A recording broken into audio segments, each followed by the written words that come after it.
नमस्कार दोस्तों, स्वागत है आपका बॉन्जाई ब्लेसिंग्स में। तो दोस्तों, आज की वीडियो का जो टॉपिक है वो है डिफोलिएशन ऑफ जेड प्लांट। तो दोस्तों, डिफोलिएशन का प्रोसेस ये होता है जहाँ पे हम अपने प्लांट की जितनी भी लीव्स होती है उसे हम कट कर देते हैं और उसके बहुत सारे रीज़न होते हैं। तो इस वीडियो में मैं आपको डिटेल में बताऊंगा कि डिफोलिएशन से क्या क्या बेनिफिट्स होते हैं, क्या क्या नुकसान होते हैं और ये करना चाहिए या नहीं करना चाहिए, ये सारी डिटेल मैं आपको इस वीडियो में बताऊंगा। अब देखिए दोस्तों, सबसे पहला जो रीज़न है डिफोलिएशन का वो ये है कि कभी भी आप अपने बॉन्साई प्लांट की या किसी भी प्लांट का डिफोलिएशन तब करते हैं जब आप उसके प्लांट की ग्रोथ को कंट्रोल करना चाहें। मीन्स अगर इस प्लांट की जो ग्रोथ है वो अपर टोपियरी साइड में ज़्यादा हो रही है और नीचे की जो पैडिंग है, नीचे के जो साइड वॉक्स है जहाँ पे वो ग्रोथ नहीं हो पा रही है, तो हम टोपियरी में डिफोलिएशन कर देंगे। मतलब जितनी भी लीव्स है उनको कट आउट कर देंगे और जो साइड बाय साइड ब्रांचेस है जिन्हें हम चाह रहे हैं जहाँ पे ग्रोथ ज़्यादा हो, वहाँ हम एज इट इज़ छोड़ देंगे तो वहाँ पे ग्रोथ ज़्यादा होगी। यूजुअली जब भी आप डिफोलिएशन करते हैं तो कोशिश करिए, आपको बहुत ज़्यादा हैवी फीडिंग अपने प्लांट को देनी पड़ती है ताकि आपके प्लांट को न्यूट्रिशन ज़्यादा मिल सके। और डिफोलिएशन से क्या होता है, आप सभी को पता है कि जो प्लांट है अपना जो न्यूट्रिशन है वो फोटोसिंथेसिस के द्वारा ही बनाता है, जो कि लीव्स से बनती है। तो अगर आप किसी भी प्लांट में डिफोलिएशन कर रहे हैं, मीन्स उसकी जितनी भी लीव्स है उसको कट डाउन कर रहे हैं उस प्लांट की ग्रोथ या उस ग्रोथ को कंट्रोल करने के लिए, तो आपको उस सॉइल मीडिया में हैवी फीडिंग देनी पड़ती है। और आप उस फर्टिलाइज़र में कुछ भी डाल सकते हैं। सीवीड एक्सट्रैक्ट डाल सकते हैं लिक्विड फॉर्म में, या फिर एप्सम सॉल्ट डाल सकते हैं जिसमें ग्रीनिश ज़्यादा होगी आपके प्लांट में, या फिर आप लीफ मोल्ड का भी यूज़ कर सकते हैं या वर्मी कंपोस्ट का भी आप यूज़ कर सकते हैं। तो डिफोलिएशन में हमेशा याद रखिए कि प्लांट को हैवी फीड आप ज़रूर दें ताकि आपके प्लांट की ग्रोथ दोबारा से स्टार्ट हो सके। तो ये एक पहला रीज़न है डिफोलिएशन का। और दूसरा रीज़न ये है कि आप कई बार देखते होंगे आपके जो प्लांट है उसमें कहीं ना कहीं इंसेक्ट्स का अटैक हो जाता है, मिलीबग्स आ जाते हैं और लीव्स सिकुड़ने लगती हैं या कहीं से ख़राब होने लगती हैं, या फिर आपके लीफ का जो कलर है वो ग्रीन से थोड़ा डार्क ब्राउन होने लगता है, सड़ने लगती हैं पत्तियाँ। तो इसीलिए हम डिफोलिएशन का यूज़ करते हैं कि जहाँ पे भी आपका जो है इफ़ेक्ट हो गया है आपके इंसेक्ट्स का, जिसकी वजह से लीव्स ख़राब हो रही है, वो फर्दर और आगे ना बढ़े, इसलिए जितनी भी लीव्स होती है उसे हम कट डाउन कर देते हैं। और देखिए दोस्तों, जब भी आप कोई भी प्लांट का जो पैडिंग क्रिएट कर रहे होते हैं साइड बाय साइड में, और आप देखेंगे कई बार जो ग्रोथ होती है वो अनइक्वल होती है। मीन्स आप देखोगे आपका जो प्लांट है बॉन्साई का, उसकी जो टोपियरी है वो बहुत ज़्यादा डेंस हो जाएगी, और वहीं फर्दर आपके साइड बाय साइड की जो ब्रांचेस है जहाँ पे आप पैडिंग क्रिएट करना चाह रहे हैं, बनाना चाह रहे हैं, और जो मेन ट्रंक है वो आप देखेंगे बहुत पतली होगी और इतनी डेंस नहीं होगी। तो इसलिए भी हम डिफोलिएशन का यूज़ करते हैं जिससे आप अपने प्लांट को इक्वली ग्रोथ दे सके। सपोज़ अगर ये जो प्लांट है आप देखोगे इसमें मैंने पैडिंग क्रिएट कर रखा है, लेकिन इसके साइड में जो ब्रांचेस है पैडिंग में वो बहुत ही पतली हैं।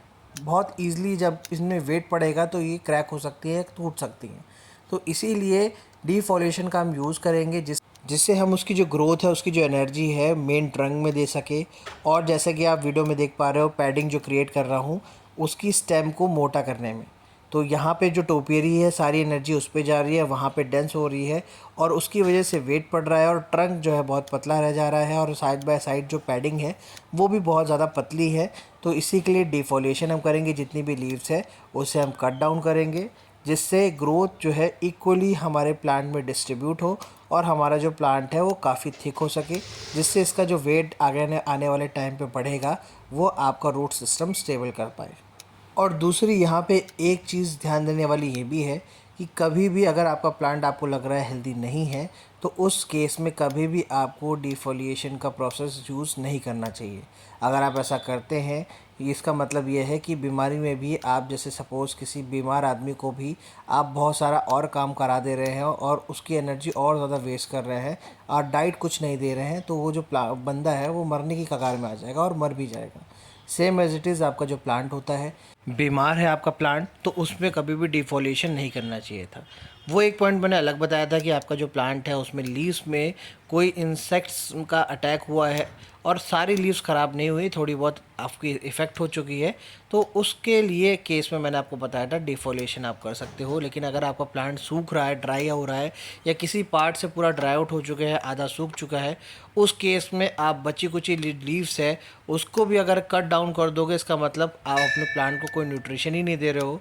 आप जितनी मर्जी फर्टिलाइज़र दे दो, लेकिन जब तक प्लांट खुद से फोटोसिंथेसिस नहीं करेगा, एनर्जी नहीं क्रिएट करेगा अपनी प्लांट अपनी बॉडी के लिए, तब तक आपको फर्टिलाइज़र देने का भी कोई फ़ायदा नहीं होगा। तो हमेशा ध्यान रखिए, डिफोलिएशन कभी भी, अगर आपका प्लांट हेल्दी नहीं है तो उस केस में कभी भी डिफोलिएशन नहीं करना चाहिए। ये सिर्फ तब करना चाहिए जब आपका जो प्लांट है किसी इंसेक्ट से इफ़ेक्ट हो चुका है या फिर आप उसकी ग्रोथ को कंट्रोल करना चाह रहे हैं, उसे एक प्रॉपर शेप देना चाहते हैं। जहाँ पे आप चाह रहे हो कि वहाँ पे ग्रोथ ज़्यादा है उस जगह ग्रोथ कम होनी चाहिए, और जिस एरिया में आपको ग्रोथ बढ़ानी है तब हम डिफोलिएशन का यूज़ करते हैं। डिफोलेशन कई बार इसलिए भी हम यूज़ करते हैं, अगर आपका जो प्लांट है बॉन्साई वो बहुत ज़्यादा डेंस है और वायरिंग आपको करनी है, और आपको सबसे पहले उसका फ्रंट फेस जो है देखना है कि फ्रंट फेस क्योंकि मेन होता है बॉन्साई प्लांट में, तो हमेशा डिफोलेशन का यूज़ किया जाता है। उस केस में जब आपका प्लांट हेल्दी है और आप उसे ट्रेनिंग पॉट में शिफ्ट करने जा रहे हैं, जिसमें फ़र्स्ट ऑफ़ ऑल आप पहले ये चेक करते हैं कि जो प्लांट आप बॉन्साई में क्रिएट करना चाहते हैं वो प्लांट का जो फ्रंट फेस है वो कौन सा है।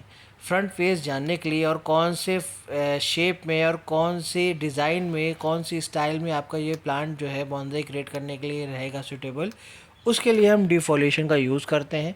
डिफोलेशन से होता ये है कि उसका प्रॉपर स्ट्रक्चर आपको दिखने लगता है और आपके माइंड में एक आइडिया हो जाता है कि आपको उस प्लांट को किस स्टाइल में आपको ट्रेन करना है, तो इसलिए डिफोलेशन का भी हम यूज़ करते हैं। और एक दूसरा रीज़न ये भी होता है कि डिफोलिएशन हम तब करते हैं जब आपके जो प्लांट है उसकी लीफ के जो स्ट्रक्चर है, उसका जो साइज़ है, आप उसे छोटा रखना चाह रहे हो तब। देखिए, जब भी आप बॉन्साई आप चूज़ करते हैं तो उसकी स्पीसीज़ चेक करते हैं कि प्लांट की स्पीसीज़ क्या है, उसकी लीव्स, क्योंकि आइडियल मेथड ये होता है कि कोई भी प्लांट है अगर आप उसे बॉन्साई बनाना चाह रहे हैं तो उसकी लीव्स का साइज़ कितना है। सपोज़ अगर कोई प्लांट ऐसा है जिसका लीव का साइज़ बहुत ज़्यादा बड़ा है तो वो एक आइडियल प्लांट नहीं माना जाता बॉन्साई बनाने के लिए। तो सबसे पहला मेथड यही होता है, या पहला रूल ही यही हम कहेंगे कि ऐसे प्लांट को आप चूज़ करें जिसका जो साइज़ है आपके लीफ का वो स्मॉल होना चाहिए। तो डिफोलिएशन एक मेथड होता है, वो हम इसलिए भी यूज़ करते हैं। सपोज़ ये जेड प्लांट है जिसे हम पोर्चुकारिया आफ्रा भी कहते हैं इंग्लिश में। इसकी अगर लीफ आप कंटिन्यूसली कट करेंगे और इसे ग्रो होने नहीं देंगे तो जो भी नई लीव्स होंगी उसका जो साइज़ होगा वो बहुत छोटा होगा। तो डिफोलेशन का ये भी एक रीज़न है कि कभी भी अपने प्लांट का जो आपका जो लीफ का साइज़ है अगर आप छोटा चाह रहे हैं, ज़्यादा बड़ा नहीं करना चाह रहे, तो जब जैसे ही वो बड़ा होता है उसे आप कट डाउन कर दीजिए। तो जब फर्दर जो न्यू लीव्स जनरेट होंगी, क्रिएट होंगी, तो उनका जो साइज़ होगा पहले से छोटा होगा। अगर आप अपने प्लांट को एज इट इज़ ग्रोथ होने देंगे तो धीरे धीरे आप देखिएगा उसकी ग्रोथ तो बढ़ेगी, साथ ही साथ उसके प्लांट की जो लीफ है उसका साइज़ भी बढ़ेगा। तो डिफोलिएशन एक मेथड ऐसा होता है जिसे आप बार बार प्रोसेस को रिपीट करके उस प्लांट की लीफ का जो साइज़ है उसको कंट्रोल करके उसको छोटा बना सकते हैं। और एक मेथड होता है जिसे हम पिंचिंग कहते हैं।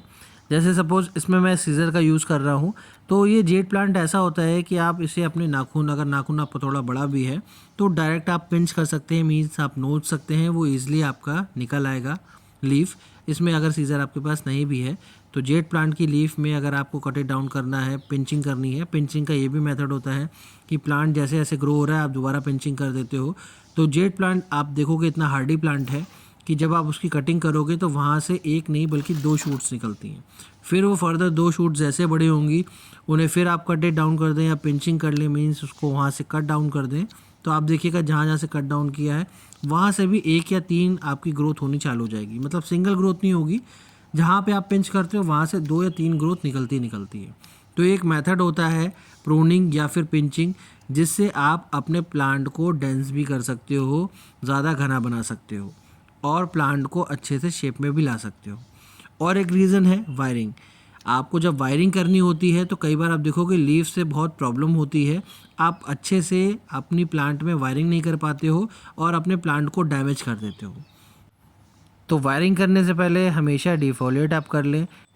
इससे आपको ये आइडिया हो जाएगा कि आपको जो प्लांट है उसकी जो ग्रोथ है या फिर उसका जो शेप है, स्टाइल है बोनसाई का, वो कैसा रखना है।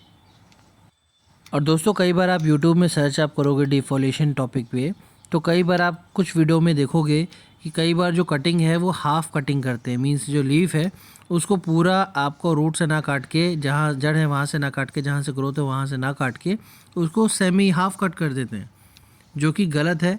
आपको कभी भी लीफ जब आप काट रहे हो तो आप उसे पूरी लीफ को काटो, कभी भी हाफ़ या सेमी हाफ़ ये ऐसे कभी मत करो, ठीक है। अब जैसे कि आप देख पा रहे हो, ये जो मेरा प्लांट है जिसकी कटिंग मैं कर रहा हूँ, उसमें आप देखोगे इसे मैं इनफॉर्मल अपराइट में ट्रेन कर रहा हूँ। तो यहाँ पे रॉक ओवर रूट भी है, साथ ही साथ इनफॉर्मल अपराइट भी है। तो यहाँ पे मैं डिफोलेट इसलिए भी कर रहा हूँ क्योंकि मैं चाहता हूँ उसका जो मेन ट्रंक है पहले थिक हो सके, क्योंकि अगर मैं इसे कटिंग नहीं करूँगा तो आप देखिएगा राइट साइड में इसके ऊपर जो ग्रोथ है वो ज़्यादा बढ़ती जा रही है।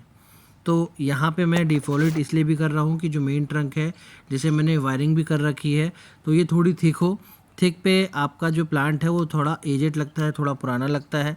अगर आप सोचो कि आप लंबे लंबे अपने प्लांट को ट्रेन कर रहे हो और उसकी जो ट्रंक है वो मोटी ही नहीं हो रही, तो आपका जो प्लांट है वो बिल्कुल न्यू लगेगा। अब जैसे ये प्लांट है, ये कास्केट है, सेमी कास्केट मैंने इसे ट्रेन किया था और 6 से 7 महीने तक इसे मैंने नेचुरल ग्रो होने दिया था। जहाँ से भी ये ग्रो हो रहा है नई शूट्स निकल रही हैं, मैंने कहीं पे भी कटिंग नहीं की थी। तो उसका जो आप शेप देख रहे हो काफ़ी ख़राब हो चुका है।